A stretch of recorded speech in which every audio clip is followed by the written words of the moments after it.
I would have to go with the worst thing right now because I'm 42 and recently I had to go to the doctor because they told me, they was like, hey man, you getting up there. And I was like, please don't put your fingers where I think you're going to put them.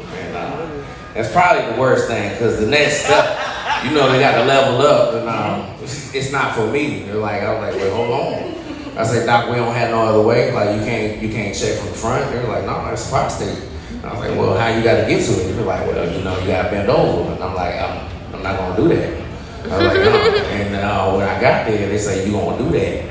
And my man put his little gloves on. He was like, well, so hold on. So how you been today? I was like, don't ask me about my day. He started probably putting a little gel on and stuff. And I was like, hey, man. I was like, so when he got to the part, I was like, hey, what are we talking about? He was like, well, we just want to make sure everything's up. And I was like, hey, right?